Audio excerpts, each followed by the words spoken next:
Hi everybody, it's Patty. How you doing? I'm glad to see I got some more subscribers. Thank you for being here. I love all my subs and I appreciate your comments and all your nice words. Just to let you know, I try to do a video usually every Friday.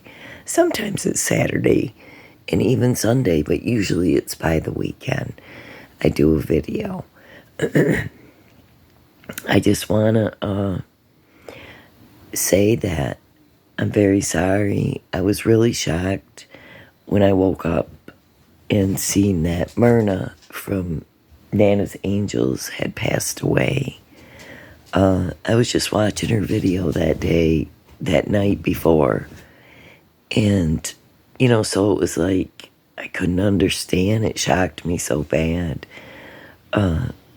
She's young and she had a beautiful family that loved her and she loved them. And I loved her. I thought she was a sweet lady. She was very personable. She just talked about her faith and her life and Summer Wells. And I just thought she was a great person, and I feel really bad for her family. And my prayers are with all of them. And it's just sad. You get close to people on YouTube, like you feel like you've known them forever. Like there's somebody that you've known all your life. But anyways, I just pray that her family can get through this hard time, especially those grandkids, they really love their Nana. And a lot of people love Nana. It's Angels from YouTube. She had her own channel and she was a sweet lady. So, but anyways, you guys, I know there's all kinds of different talk going on, people getting aggravated. I'm aggravated with Tim Mullins and Don and the games that they play. But, I do believe TBI is watching them very close. And it's all fun and games until someone gets arrested. And I believe someone will get arrested. I keep thinking, you guys, that, I think Candace might have just gave the police random videos and random photos. I don't even know if that video was actually taken of her that day. It's weird, isn't it, that it looked like raindrops on the back of her mother's truck. It also, here, Summer's dressed in warmer clothes, doesn't look like she's been swimming. We don't see any slushy cups. Supposedly they went to Sonic. We don't see any Sonic cups. But it's not like they clean their car because there's candy and pop bottles and whatever in the vehicle. So it's strange to me that we do not see these so-called Sonic cups that they got a slushie. Also, I don't remember Hunter talking about getting a slushie. Maybe he did, but I don't remember it. And but it's strange, you guys, that it looked like raindrops on the back of the window. Also, I showed on one of my other videos that Spirit Seeker Squad brought it to our attention that in one of those pictures that they took of Summer Wells, which was more than one, I believe it showed there that they were parked and that the tailgate was open, and also you could see all the green grass behind, and you could see a blue garbage can. So something was going on right there. So I don't know, but I know that the TBI has all their digital evidence.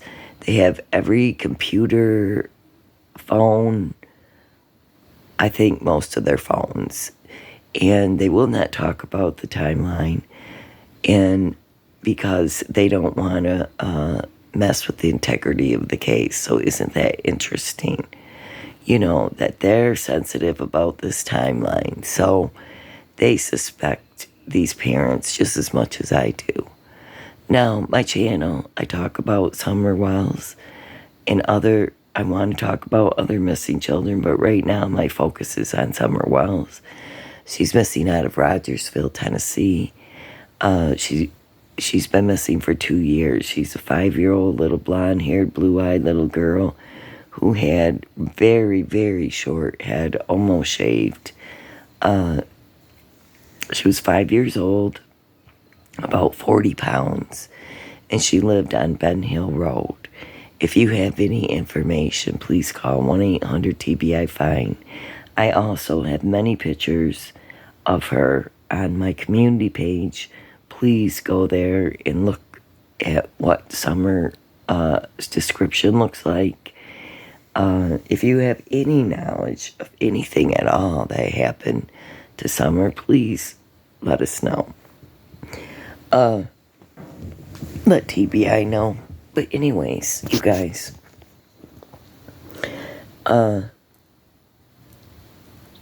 maybe we'll hear something, because I heard that Fred Hill got sentenced, and so maybe he's going to roll over or snitch on somebody. Maybe he'll expose more about Don and Candace. I don't know. I want to tell everybody that I've been watching these parole hearings on YouTube, and I'll tell you what, there was like just today, I watched 3 of them, and these parents were giving meth to the children and molesting the children. So, please, it is not, I never, what Jody Sue said about Don and Candace coming over and getting stuff from Andy to give to the little kids to sedate them. I never really even considered that as, that was really that could happen. I don't know why. It's not that I didn't think it could happen, but it just seemed like a far-fetched story, but not anymore. Not after what I heard all these parents were in prison for. And it is so sickening. I am not kidding you. One of the little girls in one of the videos, the mother tried to say that all she did to her daughter was try to clean her vag from a yeast infection. And that's why she was, in prison. And it's a bunch of bull crap. She was allowing people to R her daughter. And she was so inflamed down there in her private parts. And she had a really bad yeast infection. I'm going to tell you something right now. Little girls should not have yeast infections. I suppose if they're on an antibiotic, but if they're not on an antibiotic, then it's usually caused from dirty sex, dirty things, dirty fingers, dirty sex. There's something going on. So, and I was reminded about what True said, Hunter's sister said about Summer, that when she spent the night, that Summer had on a nightgown, and she sat back or laid back in the chair or something, or on the floor, and her legs were spread open, and she didn't have any underpants on, and that her whole entire crotch was crusty, like a yeast infection or whatever. So that's really a red flag to me, and not good. But anyways, yes, there are a lot of parents out there who are giving children illegal drugs. it sounds like what I've heard was mostly, was meth. And I gotta let this run through. Excuse me. If there's any way you can find it in your heart to... Sorry. But anyways, that does happen, and it's very sick, and it sounds like they're getting these kids sedated on this meth crap and then doing stuff to them. And it makes me sick. But anyways, I want to get past that. I do think that something like that could have happened this summer. I'm not going to say that it did. I'm going to put it this way. In my opinion, I feel that something like that could have happened to Summer Wells, that she could have been being drugged, sold, used, abused, and something bad happened, and possibly even in that shed. That shed, that's always bothered me, you guys. So,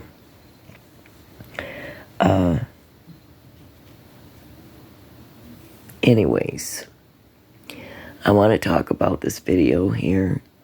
I was watching a couple videos the other night, and just casually watching.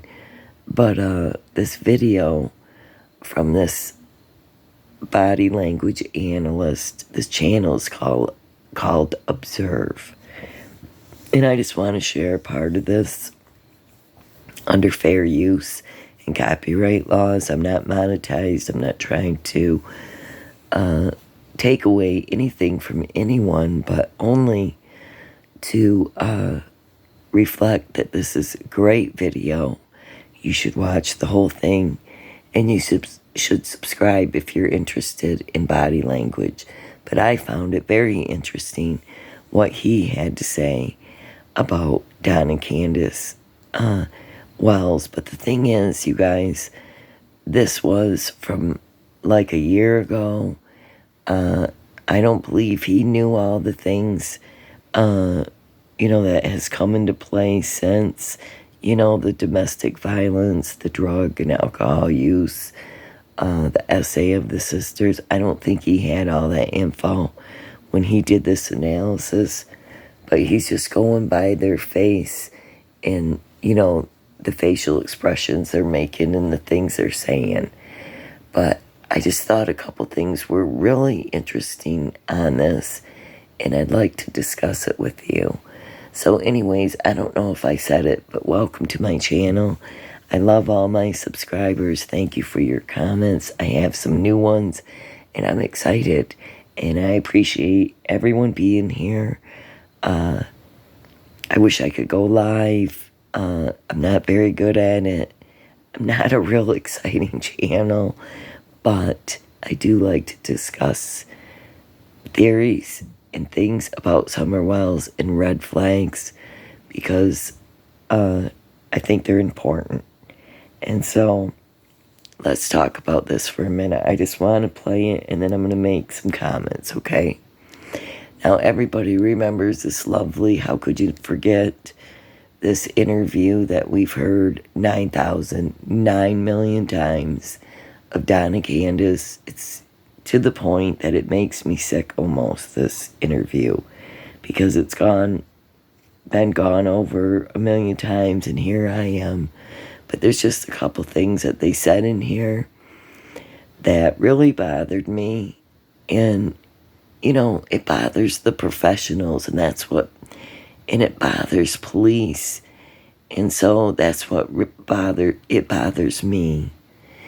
And I think a lot of us see the same things, and a lot of us have these eternal red flags going off, alarms going off within us, and we're trying to decide, is this real? Could these people really do something this bad? But I think it's because our own inner conscious is telling us the truth. And, but let's just listen to this for a minute because of a couple things he says and what the analyst here, I don't know his name, but his channel is called Observe. So all credit goes to him. But this is an interview, I believe, by WJHL or one of them. So here we go. Listen to this. Please release her somehow. I don't know how you might do that. I mean, 'cause you're probably scared of going to prison for the rest of your life and everything else, I'm sure. But please find it in your heart, have mercy, and find a way of letting her go, and where we can get her back. And just please have mercy on her, and you know, and us, and her brothers. And she's such. I don't know how. I just want to say this. I don't know how anybody can say this with a straight face. I mean, they did say this with a straight face. A loving, good spirit, please So don't hurt her, please. Monotone. From home. But my biggest fear is, or being tormented or locked in a dungeon or basement or something, because she loved to be outside all the time. That was her. Unfortunately, her downfall. 'Cause a lot of times the boys would be inside and we'd be like, "Where's Summer? Why'd you leave her out there alone? Go get Summer now." And that's happened over and over again. And we'd come out and she would always be close by, but we was always coming up. She had to be outside. She was an outdoor person, and she loved to be outside. And I'm so afraid that she's locked away. She's such a loving heart and everything, and He keeps saying that he's so afraid that she's locked away, but we can tell just by how he's speaking of things that that's not what he feels. I think he feels that she's dead, and whether or not that's because he knows that she is, or just because that's how he feels, that is what is reflected with his hints. And he has brought it up a couple times, like, "Hey, I'm sorry that I keep using this." He never offers a reason that he's using that, so we can't cross off that he might be guilty. It's still there. It still has to be acknowledged, but we can't cross it off as an option yet. And that tense thing is coming up. What we can absolutely do is know that he is considering and thinking and feeling about her that she's gone. She's no longer with them. She's gone. So that's just what we can say. So where he's saying that he's worried about her being locked somewhere, that might be true, but he feels like she's gone. I hope that makes sense. And that's actually reflected in both of their verbal patterns. Both of them have been regularly referring to Summer in the past tense. And that also does make sense, though, because she has been absent from their lives at this point for some time. So that would still make sense, even just considering that context as well. Not really, because Summer Wells was only, I think they did this interview like 8 days or not quite 2 weeks after Summer went missing. I mean, I would be a wreck, you guys. I would be a wreck. I wouldn't be able to hold myself together, not show no emotion. But these parents didn't. But anyways, I need to continue forward. Well, doesn't mean they're guilty, absolutely not. Don't go and berate them with more stuff about, hey, you used the wrong tense, so obviously you're lying, because frankly, that doesn't have any determining factor right now. It just means that they perceive her and feel her as gone. So let's continue. I'm afraid that she won't be able to, I'm locked away where she can't be outside or play with a puppy or anything, love nature, and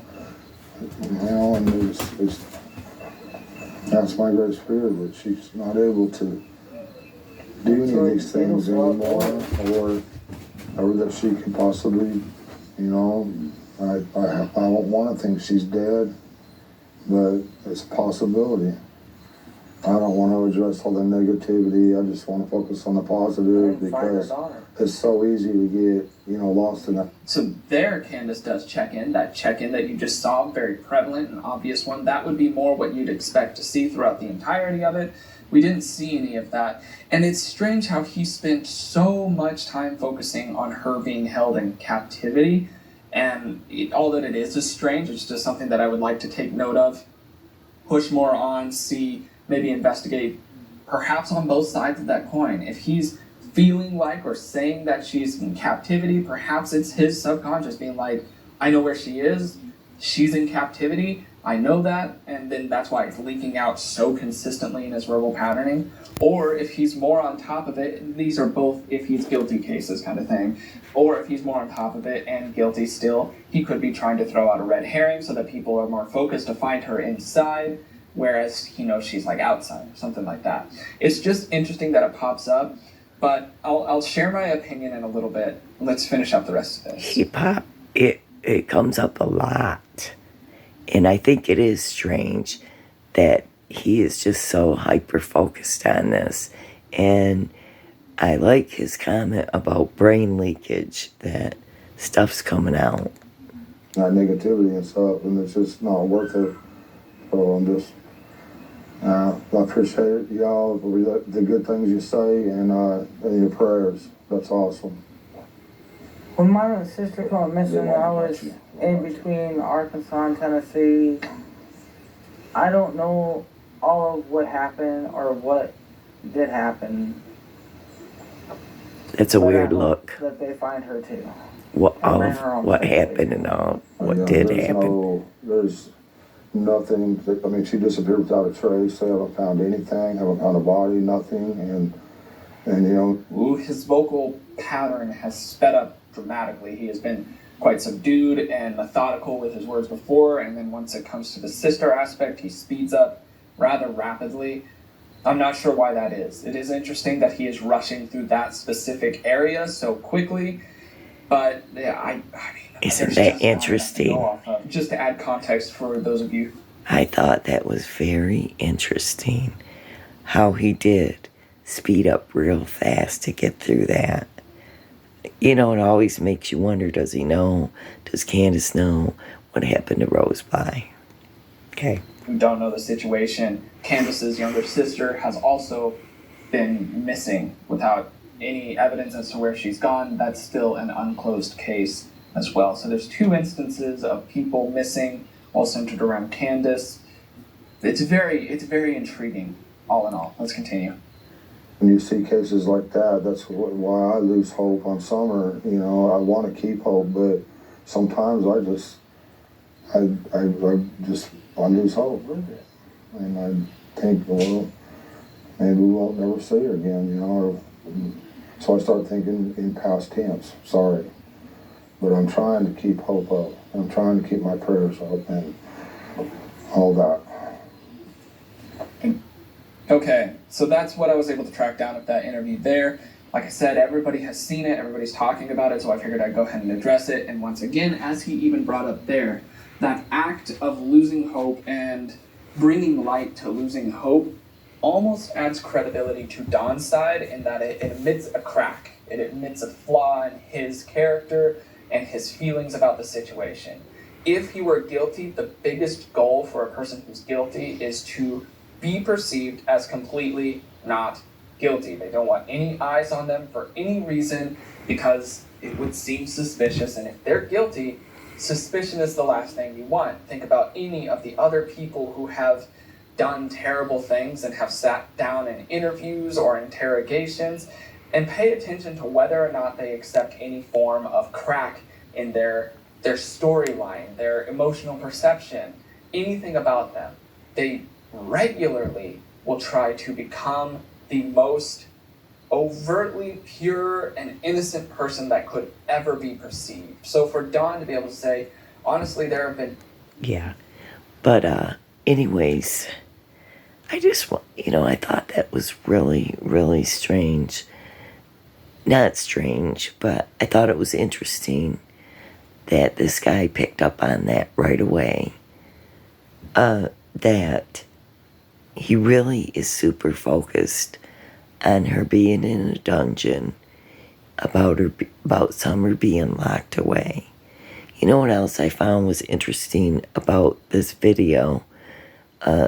Candace and Don, Remember, Candace said about the maroon vehicle, the truck that somebody's seen, supposedly.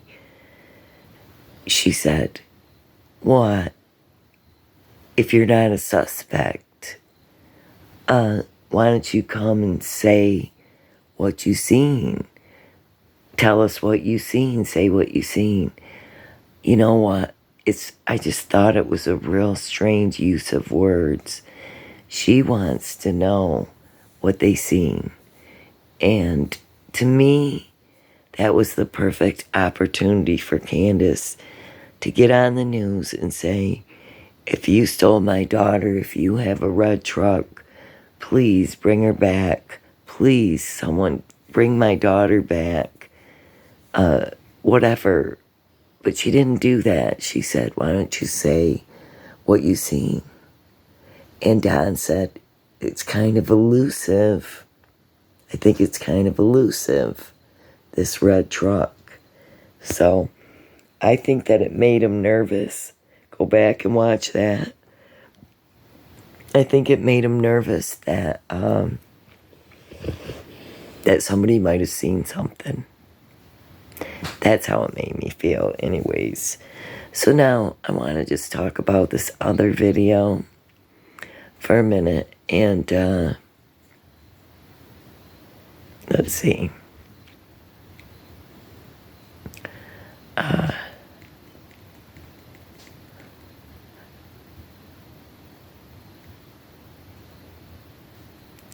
no.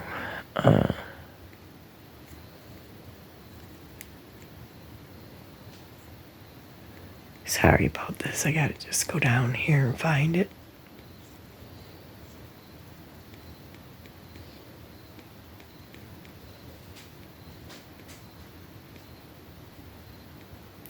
But yeah, and I just think I find the whole thing dang strange, but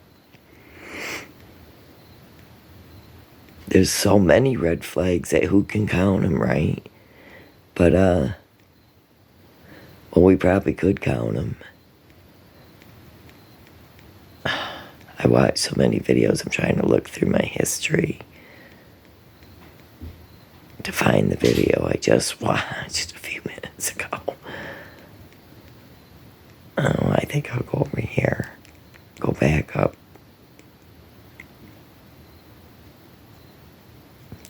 And then I'll go back right here.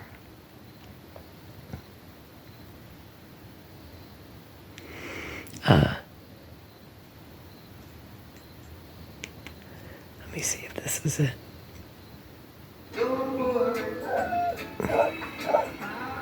ADT professionals customize and install systems, featuring Google Nest products for any kind of home. Boy, these commercials. No worries. Brought to you by ADT.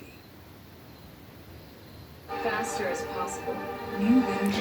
I got asked if I wanted to make money on ads. I said no, I don't want to make money at all, especially not on advertisement, because it drives me insane. I don't want to do it to my... When did you leave for work? And then when okay. The 911 or and then he interrupted. Okay. This was part 2 of the interview room with Chris McDonough. If you have not subscribed to this channel, I recommend that you do, because he has a wealth of information on Summer Wells. I only want to take a part of this because I want to bring out something that I wanted to talk about. I recommend that you go watch this whole video. It's excellent. And he is doing it with Steve Johnson, who is an analyst of, behavioral analyst, statement, all that stuff. So, and he was a professional with law enforcement. And so was Chris McDonough. He's a retired investigator, police detective. He's a great guy. And this is a portion under fair use.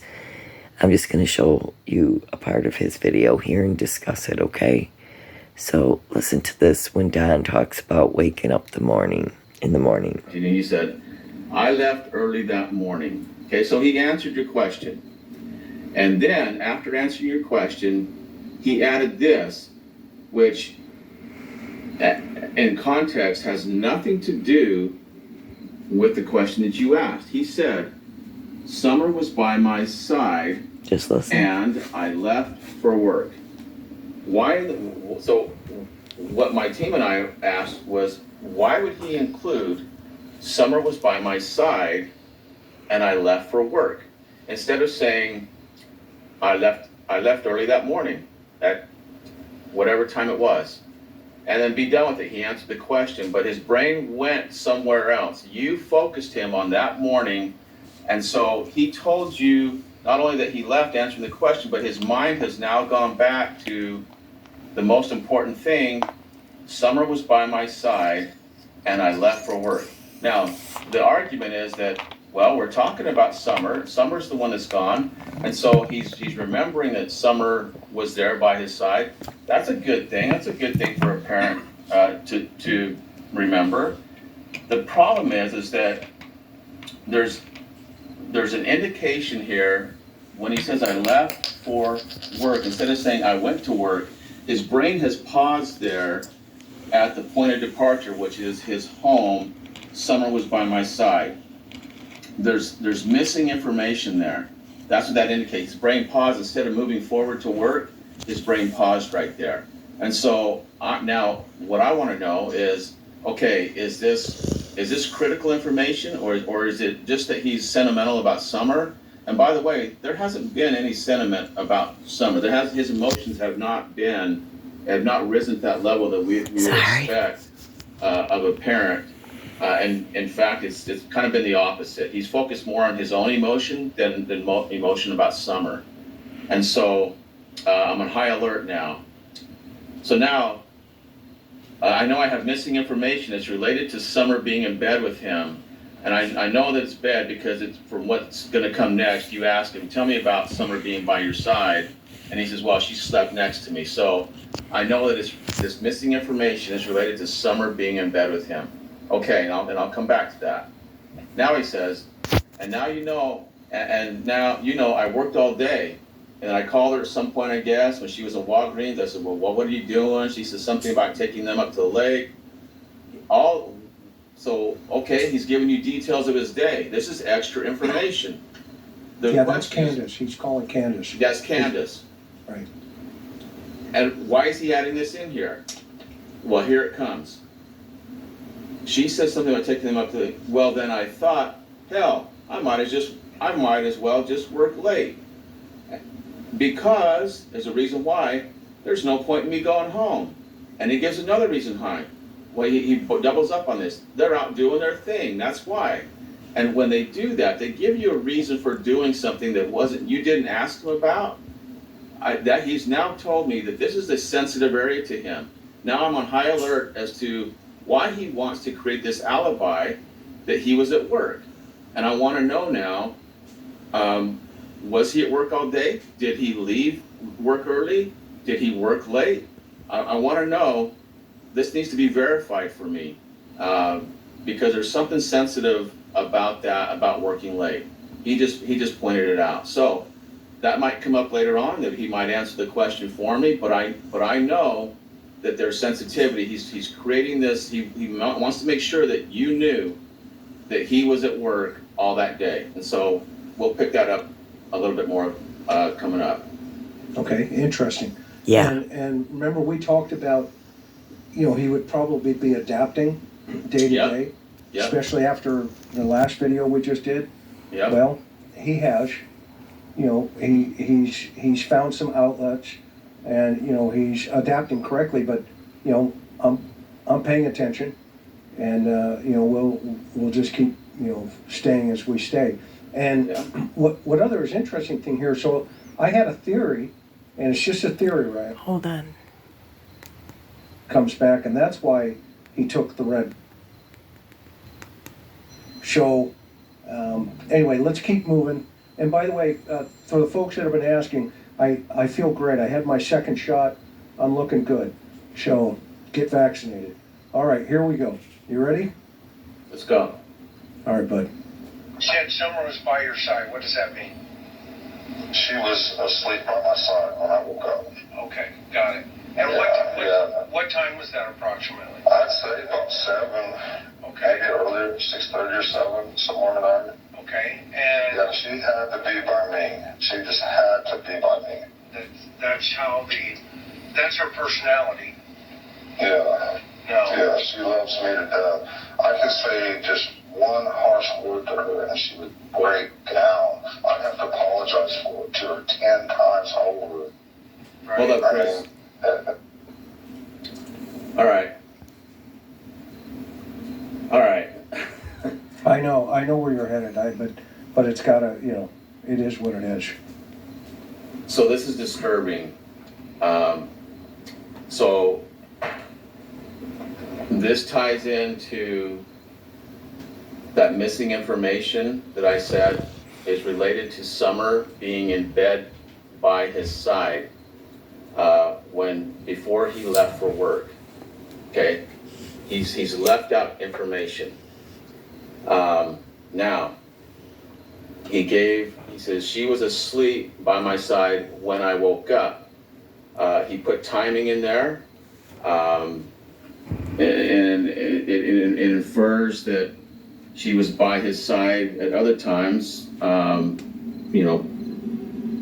to him waking up. And I'm going to leave that alone for just a second. She had to be by me. She just had to be by me. This is a indication that of a control, a controlled bonding. This is what we see in groomers, and it worries me. And I'll show you why I'm going here, because there's more. And then he says, "Yeah, she loves me to death." So he is saying, "I'm the good parent. I'm the one that she loves." And anyone that might be having a problem with that later on, and I think it's later on, it's either later on or something that we did last time, he mentioned that she had a hard time bonding with Candace. Yep, That for the first, I don't remember how long it was, that she wouldn't bond with Candace, but she bonded with him. Okay? Yep.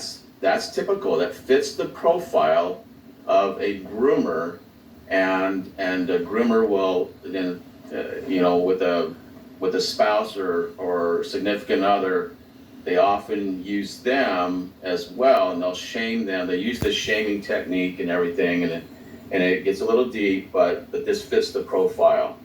So then he says, Isn't that something? He actually called it out 2 years ago, before we knew a ton of stuff about Don and Candace. He called it out. He said he's a groomer. So he said he was grooming her. Listen, let's finish this. Say just one harsh word to her and she would break. He put a number on the word, on the harsh word. It indicates to me that there have been more than one harsh word said to Summer. This is also fits the profile, and that he said this in association with Summer breaking down. And so it tells me that there were a lot of harsh words in this relationship. I still have that he's insinuating this closeness to her. There's an insinuation of fear, and she would break down. That's physical. And then he says, "I have to apologize to her 10 times over." That's more of the grooming. And it's, so when you might hear this, a groomer would be typically apologizing, "Baby, I'm sorry, I have to do this. If you hadn't climbed in bed with me, or said this or done that or whatever, I wouldn't have to do this. And they apologize many times over. And Yeah, you want to hear something pretty interesting? I'm sorry, I didn't mean to interrupt. No, perfect. So his sister was on another YouTube channel, Unmasked, last night. And this is his biological sister. And by the way, I have interviewed his stepsister at length, almost 3.5 hours one day. And I'm not going to play that out of respect for that victim. But what was interesting, right to cue, is Don called her last night apologizing and trying to get her to, basically shut it down. And so, to your point, I don't know if that's target acquisition or if, he's just so used to, kind of covering every time he hears the scenario, he immediately jumps on top of, the victim. And by the way, for her, the Jeannie, his stepsister, she told me one night when I think she was either 11 or 12. Well, it was in that time frame. I have to listen. That's when Rhonda was molested, the other girl. Okay, later on in this tape.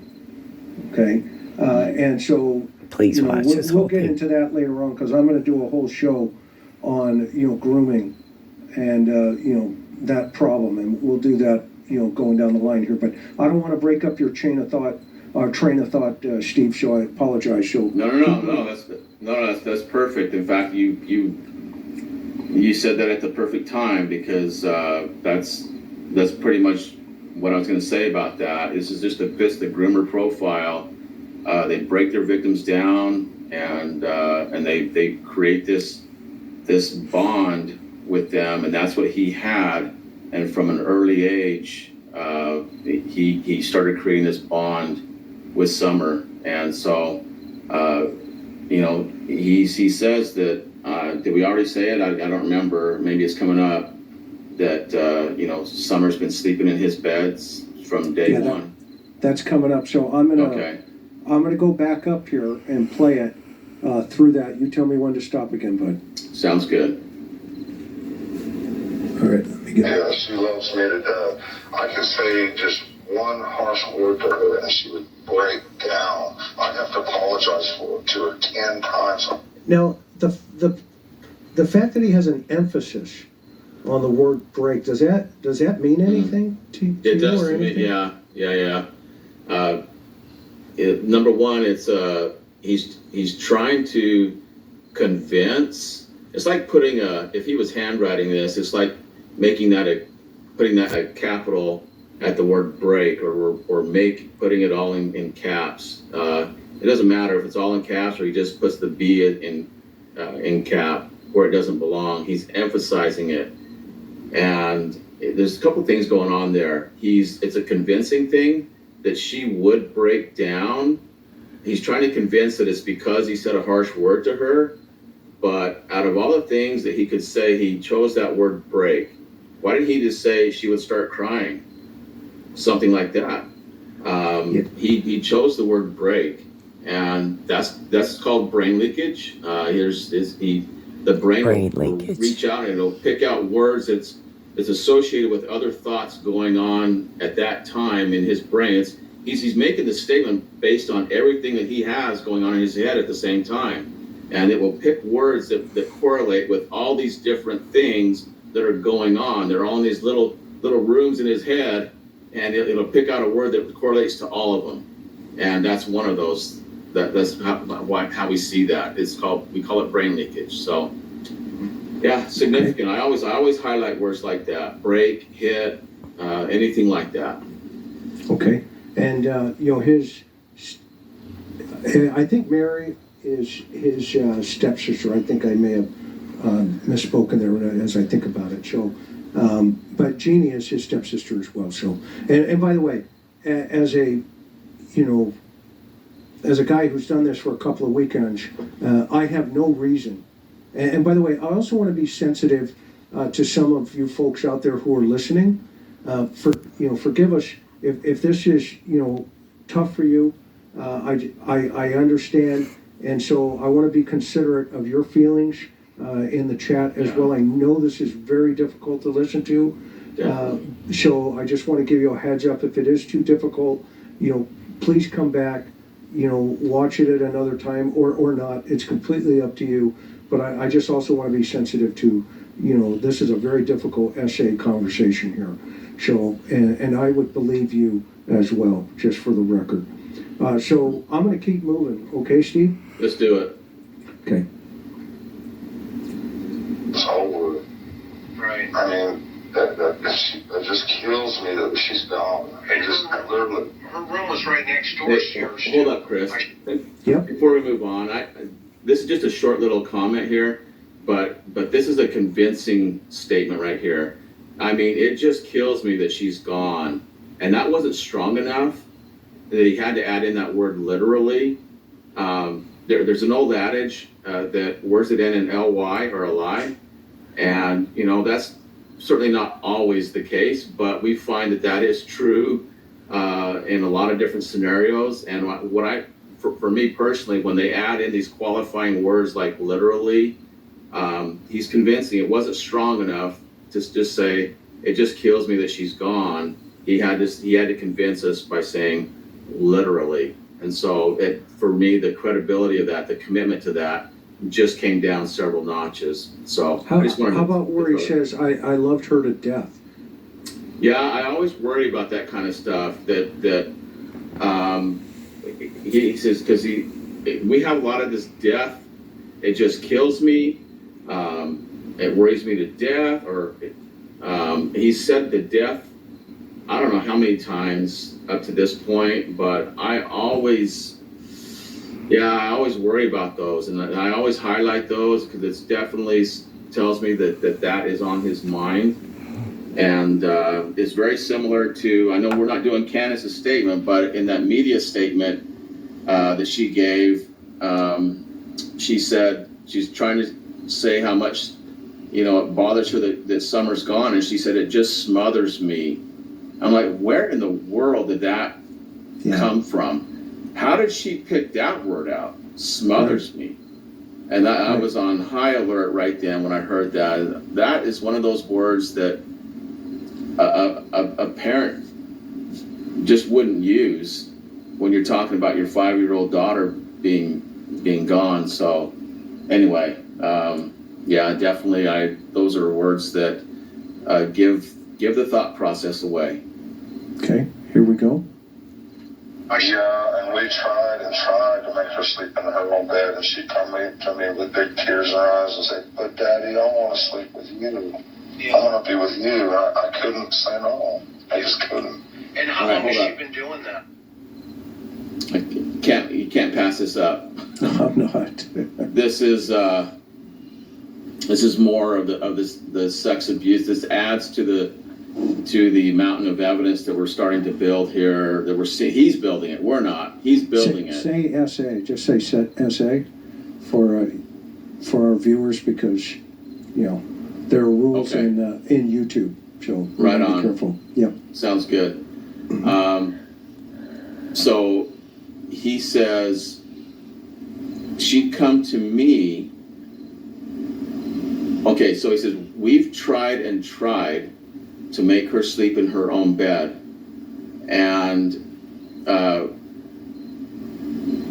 so when they say that they've tried, all right, tried and tried. He doubled up on it. His overemphasis that they've tried to make her sleep. It's good enough to just say we've tried over and over again to make her sleep in her own bed, but we've tried and tried.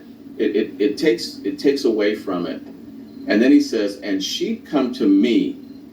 He's now, the onus is on Summer, okay? Not him as the adult. The onus is on a 5-year-old girl. She'd come to me with big tears in her eyes. And then he quotes, but Daddy, I want to sleep with you. Okay? I'd have felt a little better about that if he stopped right there. But now he says that he's quoting Summer still, I want to be with you. And that goes back, that is that is terminology that's more socially or closely associated with the SA. He says, I couldn't say no. It puts the onus on Summer. It takes it off of him, her fault. That is a typical profile of a groomer. It's never him. It's always her. They love me so much.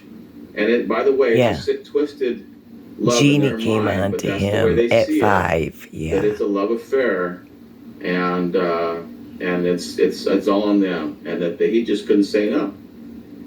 Yeah, 100%. Ready? Yep, let's go. For 5 years. Wow. All her life. Every night? Yes, sir. Wow. Now, I thought that was an interesting correlation. You know, because he's dropping 5 years, and his stepsister, it started at 5. And, you know, it lasted 7 years. This may be, you know, his victimology here. Right. In his fantasies.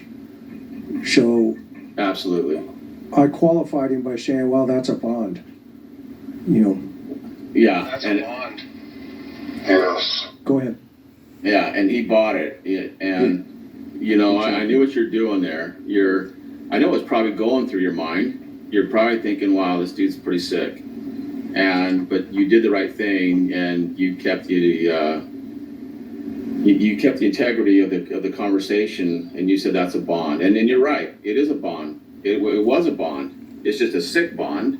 It's a twisted bond. But you're right, it's a bond, and to him, it's a good thing. To us, we know that it's a sick and twisted thing. Yeah, I mean, even if, you know, there's no connection to, you know, the disappearance of her, hypothetically, okay? This is a problem. Yes. This is a major problem. And I think anybody, well, your class, I'm sure your class measured this out, but we'll get to that as we keep moving. Are you ready? Okay. So, I just want to talk about that for a few minutes. This video is so good. Like I said, remember, this is called Summer Wells Case Discussion Live, Part 2, the interview room with Steve Johnson. You know, more and more every day, I believe that Summer was trafficked out of there. It's hard for me to believe. It's not hard for me to believe that they could have abused her and hurt her. I just have a feeling, it's just my feelings, and obviously it is some professional people's feelings too, that there was some grooming going on and that she might be trafficked. I mean, that's what the TBI thought at the very beginning. That's what other people, professionals, have said. He uses that kind of lingo that I'm afraid she's locked up in a dungeon.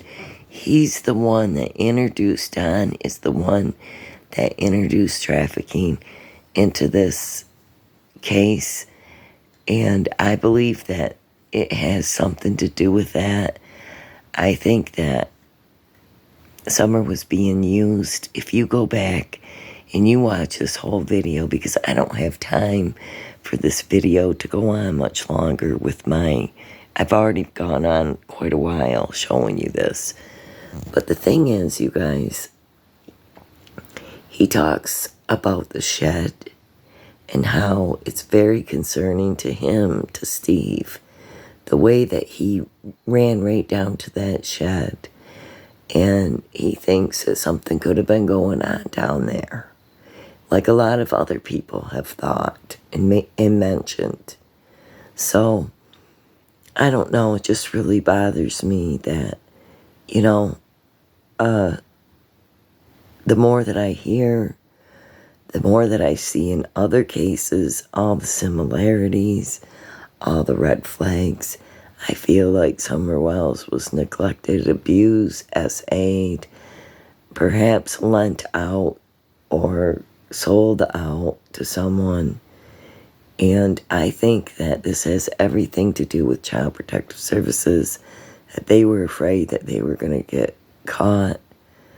You know, when Don said they won't find no evidence. So I don't know what they did, but I just have a really strong feeling that she was given to someone either for drugs or money, whatever, that they couldn't keep her anymore. And they didn't seem to have a problem, like Candace never seemed to have a problem with her other kids being taken away from her. She's had quite a few. She had a baby taken away from her before Summer. Well, she did have a little girl, and that was taken away from her because she was on drugs while she was pregnant. And then her other two got taken away, the ones that were badly abused. And then now they got these 3 boys, and Summer's missing. So that's a lot of children to seem to be just throwaways to them. But yeah, it just bothered me. I wanted to come on here and talk about it. I also just want to say that I feel like Candace gave different videos, photos, just gave them random ones, loaded them. I think that picture of Summer in that video was planned out, that it was like a proof of life. I believe she was propped up in that vehicle. I don't know if she was on some kind of drugs. That's why it's so strange that Hunter did not see her passed out. And he didn't really even remember the milk. And that's why it makes me wonder if these were different days. I mean, Summer actually looks like she was dressed in those warm clothes, and it looked like it was raining out that back window and like they were stopped. So I think the whole timeline's weird. I think they just gave random stuff to the police. I think like red herrings to throw people off. Because they showed David Dotson a completely different video. And wouldn't it make sense if that video was a different day of Summer in the back? Maybe, maybe not. I don't know. I just thought it was kind of strange that all these things happened on the 14th. And yet, Summer goes missing the next day, you know? It's really, really strange. And sometimes I wonder if Hunter had the day screwed up. Like, maybe he didn't realize what day it was. I don't know. It can't be. But I think it's strange. And you know, like Steve said and Chris said in this video, how can you go looking for a child if you're just riding around? You got to get out on foot. That whole place is brush and trees. There's no way that you're just going to go drive around looking for Summer. Come on. And why would you go so far? In 2 minutes, you can't make it that far, Candace. But, I don't know, you guys. I feel like TBI is really watching them. Tim Mullins pulling these games with Don Wells, acting like they're, boyfriend and boyfriend. Tim showing pictures, thinks Don's Duke of Hazzard. I don't think so. And it's really sickening. The things they post in TBI is watching them. And is watching you, Don and Candace. And any day, it's going to come. I'm telling you, the police are going to come.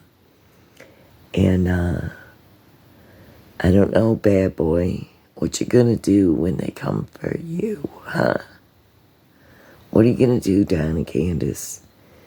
I believe that you're going to be arrested for this one of these days. I'm praying for closure. I'm praying that they find Summer Wells. And I'm praying they find enough DNA evidence and things on her that they can press the charges against Don and Candace to the full measure.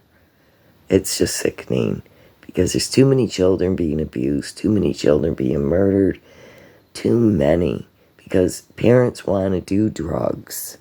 They want to do drugs, and they don't want to take care of their children, and they don't want to take responsibility, and it really upsets me. But anyways, I just wanted you guys to hear that again. I wanted to remind you of it, and I think it's important what professional people and retired detectives who have had experience with this stuff and different profilers have to say, because I believe their suspicions are right. I believe that your suspicions are right, and mine are too. Everyone's innocent until proven guilty. So I don't know if the parents are guilty or not. It's just my opinion that I feel that they are. So we just have to keep waiting to see what happens. It's so frustrating, I know. There's nothing really new in the Summer Wells case. But you know, I just feel like it will be solved. I just don't know when. So don't give up hope. But anyways, you guys, I love you. I'm thinking about you. I hope you have a great weekend, a great Labor Day. Keep your prayers up for Summer Wells, okay? Anyways, have a blessed night and a blessed weekend. Love ya. Bye.